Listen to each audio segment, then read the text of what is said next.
Senhores conceituados em uma certa época descobriram a eletricidade. Eles tinham rodelas de metal e de pano molhadas em um ácido, que eles empilhavam umas sobre as outras. Isto fazia uma pilha de rodelas, uma pilha elétrica. Então eles disseram: a eletricidade deve ser alguma coisa que sai por um fio e entra por outro. Então eles escreveram mais de um lado e menos do outro, e decidiram que a eletricidade ia do mais para o menos. Mas tudo isso ao acaso. Para saber ao certo, seria preciso ver de perto os átomos dos fios. Hoje, graças a nossas câmeras especiais, estamos habilitados para apresentar-lhes aqui alguns átomos que nos deram a honra de vir em nossos estúdios para nos explicar. Um átomo é, antes de tudo, um núcleo com cargas elétricas mais. Em torno, vem girar cargas elétricas menos. São os elétrons. Quando existe a mesma quantidade de menos que de mais, as cargas elétricas se anulam. O átomo é eletricamente neutro. Mas os elétrons adoram passear.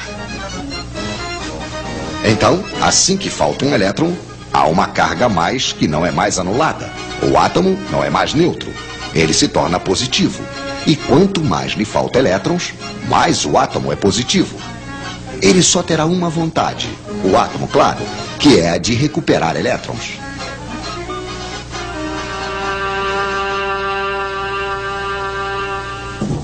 Esses elétrons andarilhos, nós os chamamos de elétrons livres. Só que esses elétrons que andam ao acaso não são os que produzem eletricidade útil. Mas suponhamos que temos dois fios de cobre e entre os dois uma espécie de aspirador de elétrons. De um lado, teremos muitos elétrons livres, é o lado menos. E do outro lado, faltará. Onde os átomos são positivos, é o lado mais. Existe entre os dois fios aquilo que chamamos de diferença de potencial, de volts.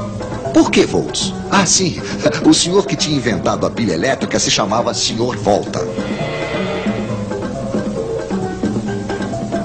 E quanto mais elétrons faltar de um lado, maior se torna a diferença de potencial. Mais volts há. Ao longo dos fios, os átomos certamente só terão uma vontade: recuperar os elétrons que estão no outro fio. Vamos deixar os elétrons passarem. Vamos fazer-lhes uma passagem, mas estreitíssima. O filamento de uma lâmpada, por exemplo. Então os elétrons se precipitam, se pressionam, se empurram. Os átomos do filamento ficam atrapalhados. Esfrega, esquenta, produz luz.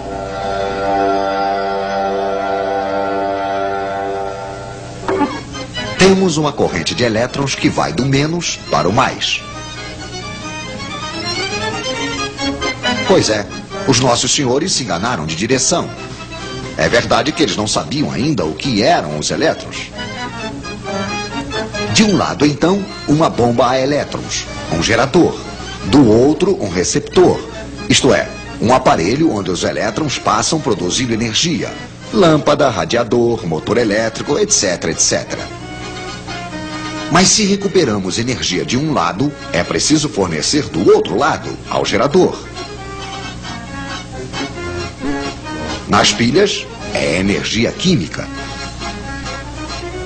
Um ácido ataca um metal. Quando o ácido está usado, não há mais volts. Podemos também utilizar a energia solar. Podemos também fazer girar um ímã diante de uma bobina. Aí é preciso energia mecânica. É um pouco desse modo, porém mais complicado, que é fabricada a eletricidade que chega na casa de vocês. Mas não tentem saber onde está o mais e onde está o menos. É uma corrente que muda de sentido o tempo todo, a corrente alternada. Mas voltaremos a falar disso. Agora sabemos o que é a eletricidade. Entre dois fios, liga-se um gerador.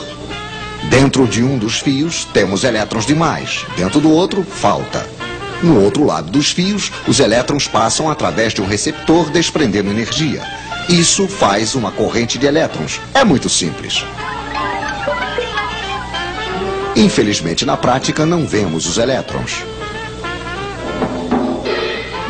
E se vocês quiserem se situar nos circuitos elétricos, precisam de um pouco mais de informação, é claro.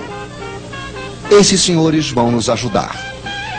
O gerador cria entre os dois fios uma diferença de potencial ou tensão. Isso é medido em volts.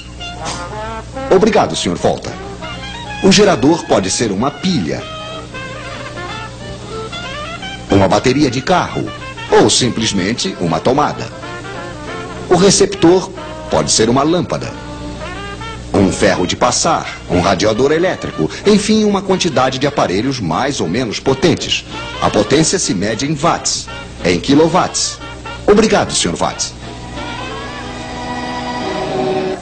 Assim que o receptor é ligado ao gerador, uma corrente passa e não se precisa ser diplomado em eletricidade para compreender que se ligarmos uma lâmpada 2 vezes mais potente, vai passar uma corrente 2 vezes mais intensa. Isso supondo que a quantidade de volts não tenha mudado. A intensidade da corrente se mede em amperes. Poderíamos medi-la, é claro, mas não é necessário.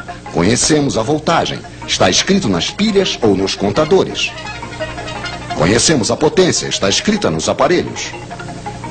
Basta fazer uma pequena divisão. Intensidade em amperes igual a potência em watts dividido pela tensão em volts. Por exemplo, quanto passa de amperes dentro de um radiador de 1500 watts ligado em uma voltagem de 220 volts? Pois é, passará 1500 dividido por 220, que é igual a 6,8 amperes, se não tivermos errado, é claro.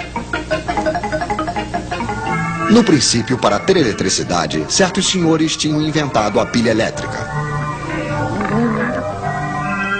Dentro de uma pilha, sob efeito da energia química, temos de um lado elétrons menos, do outro não.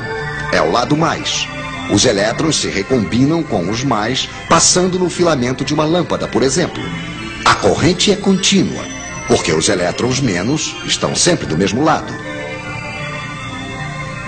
Outros senhores tinham aperfeiçoado um outro método. Com fios bem isolados, eles faziam uma bobina e, na frente, divertiam-se em girar um ímã.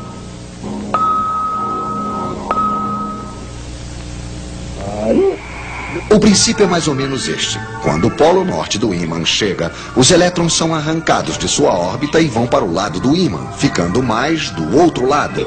Temos então, como dentro de uma pilha, um mais e um menos. Evidentemente, assim que não giramos mais, nada mais acontece. É lógico num sentido. Não podemos fabricar energia, mesmo a elétrica, a partir de nada. Então, continuando a girar, é o polo sul do ímã que chega à frente da bobina e aí acontece exatamente o contrário de antes. O mais se torna menos e vice-versa. Ainda temos corrente, sim, mas na outra direção. De modo que a corrente vai alternativamente numa direção, depois na outra. É o que chamamos de corrente alternada. Mas os outros diziam: eletricidade que muda de direção assim, sem parar, não é a verdadeira eletricidade. Evidentemente a lâmpada piscava, o ímã não girava muito rápido. Então, aproveitemos para tentar ver o que está acontecendo graças à nossa câmera especial e para fazer um pouco de teoria. Esta flecha representa a direção e a intensidade da corrente. Primeiro, a corrente é máxima em uma direção. Depois, decresce. Torna-se nula. Cresce na outra direção. Decresce de novo. Volta a mudar de direção. E por aí vai. Se a corrente volta a ser máxima em uma direção uma vez por segundo, como aqui, dizemos que a frequência da corrente é de 1 Hz. 2 vezes por segundo, 2 Hz, etc, etc.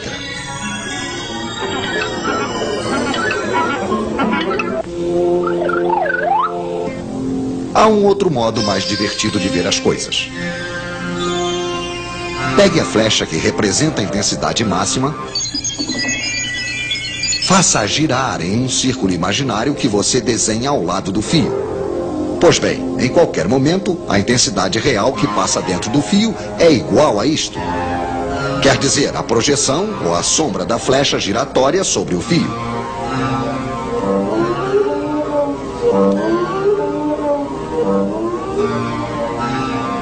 Podemos até fazê-la traçar uma curva. É uma senoide.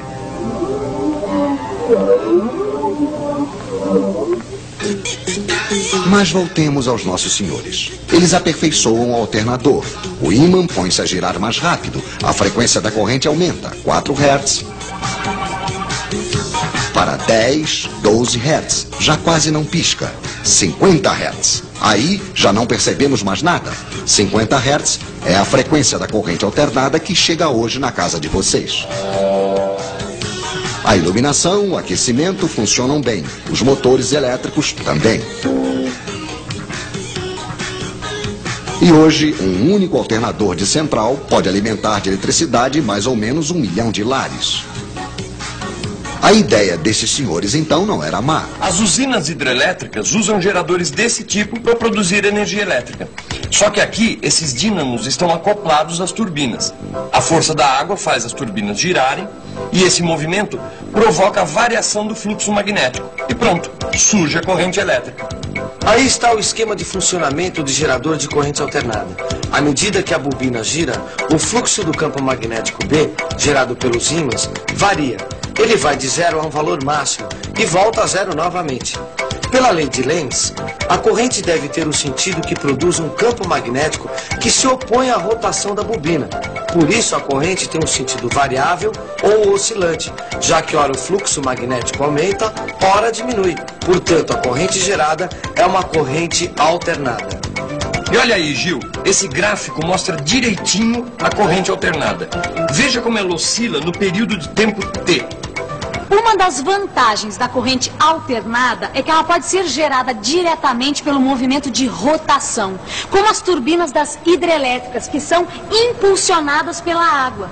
Olha, e outra vantagem da corrente alternada é que dá para usar transformadores. Ah, transformadores são aqueles aparelhos que reduzem a voltagem de 220 para 110 volts, não é isso? E podem aumentar também de 110 para 220 volts, Rosinha. Olha, lembre-se, os transformadores podem reduzir ou aumentar qualquer voltagem, e não apenas as conhecidas 110 e 220 volts. Olha só, Rosinha, vem aqui. Olha, essa bobina aqui, certo, é percorrida por uma corrente elétrica. Essa corrente elétrica gera um campo magnético de fluxo variável que vai atingir a outra bobina. E vai criar uma corrente alternada na outra bobina. Isso mesmo, Rosinha. Agora me diga uma coisa, como é que a tensão aumenta ou diminui? Isso depende da relação entre o número de espiras presente na primeira e na segunda bobina. Então, Rosinha, quanto maior a relação entre o número de espiras da primeira e da segunda bobina, maior é a variação entre as voltagens das duas bobinas. Agora, sabe, Vicente, eu estava pensando nessa história toda.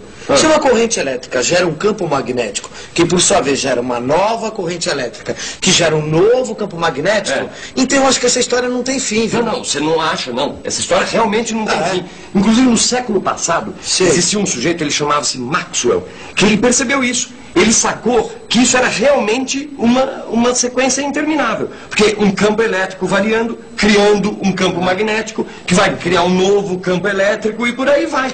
Inclusive, essa sucessão de campos recebeu o nome de onda eletromagnética. Mas isso aí já é assunto para outra teleaula, tá bom? Até a próxima. Até a próxima.